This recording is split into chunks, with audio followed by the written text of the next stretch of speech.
Welcome to episode 52, Writing Narratives and Cross-References for I1, where we explore how clear written explanations turn technical controls into credible, understandable stories.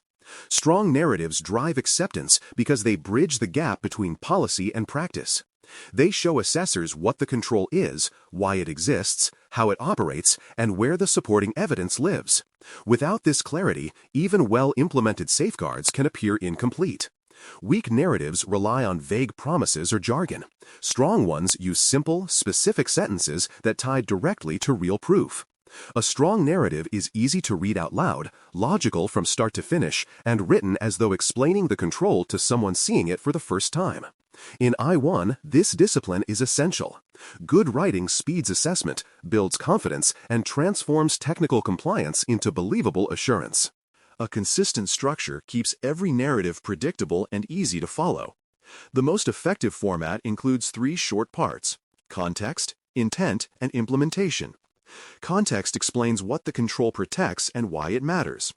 Intent describes what outcome it achieves, such as ensuring data availability, protecting confidentiality, or supporting integrity. Implementation tells how the control actually works each day, listing tools, teams, and processes involved. This three-part pattern gives rhythm and clarity to every narrative, helping assessors find answers in seconds. Writers stay on track, editors work faster, and the final product reads like one continuous story instead of many different voices. Using a uniform structure does not limit creativity. It ensures that every control, large or small, can be understood quickly and compared fairly. Specifying systems, owners, and frequencies keeps the narrative grounded in day-to-day reality. A statement like, "Systems are monitored regularly," becomes meaningful when rewritten as, "The Splunk platform collects logs from production servers every 24 hours, and alerts are reviewed each morning by the security operations team." Each control should identify the responsible team or role, the systems it applies to, and how often the process runs. Ownership clarifies accountability. Frequency shows consistency. When systems or staff change, these details ensure the control continues smoothly. This specificity reassures reviewers that security is not a one-time act, but a living process. The clearer the description of who does what and when, the easier it becomes to demonstrate that safeguards are operational, repeatable, and trustworthy. Inheritance and provider artifacts should be noted clearly wherever external services supply part of a control. If a cloud vendor performs encryption or data backup, state it plainly and cite the provider's evidence, such as their audit summary or certification report. Identify which elements are inherited, which are managed internally, and how they interact. This approach satisfies assessors that you understand shared responsibility and can prove it with documentation. Avoid simply stating, "handled by vendor."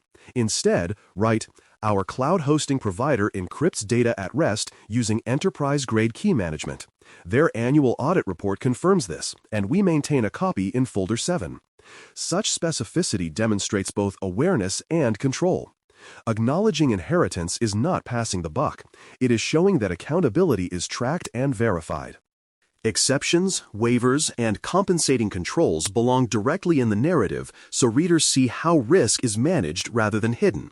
Describe what is different, why it was necessary, how long it lasts, and what mitigation offsets the risk. For instance, if a tool cannot enforce multi-factor authentication for a legacy account, note the technical constraint, the approval date, and the compensating safeguard, perhaps enhanced monitoring or a temporary access rule. Include expiration dates and reference tickets for review history. Transparency earns credibility. Vague omissions invite questions. Assessors want to know that exceptions are deliberate, documented, and bounded by governance. Including them openly in narratives makes reviews faster and shows maturity in how the organization balances control requirements with practical reality. Consistent terminology and active voice make every narrative sound confident and clear. Use the same names for systems, roles, and departments throughout the submission so cross-references line up. Replace phrases like "it is ensured that" with direct verbs such as "the compliance team reviews" or "the endpoint platform enforces." Active voice reveals responsibility and simplifies pronunciation for text-to-speech readers. Avoid nested clauses, jargon, and abbreviations that slow understanding. When acronyms appear, spell them out the first time, then use spaced letters afterward. For example, Security, Information, and Event Management, or SIEM. Small stylistic discipline keeps the entire body of work consistent and easy to audit, especially when multiple writers contribute. Contradictions across policy documents can erode confidence faster than missing evidence. Every narrative should be cross-checked against referenced policies, standards, and procedures to confirm alignment in scope, frequency, and responsibility. For instance, if a policy says backups run weekly, but the narrative claims daily, the assessor will question both. Regular reconciliation ensures that narratives reflect the latest approved versions. Version numbers and review dates should match across attachments and references. Treat narratives as the operational expression of your policies, never as standalone commentary. This synchronization prevents confusion and reinforces the message that written controls, implemented processes, and recorded evidence all move in lockstep. Using metrics to demonstrate maturity turns qualitative statements into measurable confidence. Wherever possible, pair a narrative with supporting data, such as patch completion rates, incident response times, or training completion percentages. For example, system patch compliance averaged 98% across all servers during the past 3 quarters, meeting the internal threshold of 95%. These figures show not just that the control exists, but that it performs reliably. Align metrics with key performance indicators and key risk indicators to strengthen connection between daily operations and audit evidence. Quantified results signal that the program monitors itself, which demonstrates advanced maturity under the I1 and PRISMA models. Cross-references to related controls help reviewers understand context and reduce duplication. When a safeguard supports multiple requirements, the narrative should mention where else it applies. For example, access logging may relate both to authentication monitoring and incident detection. Use short phrases such as, "This control also supports the monitoring section within Requirement 8 on detection and response." Link references logically rather than repeating full content.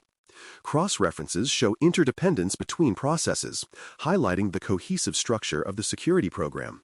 They also let assessors follow a single topic across documents without losing their place, improving comprehension and efficiency.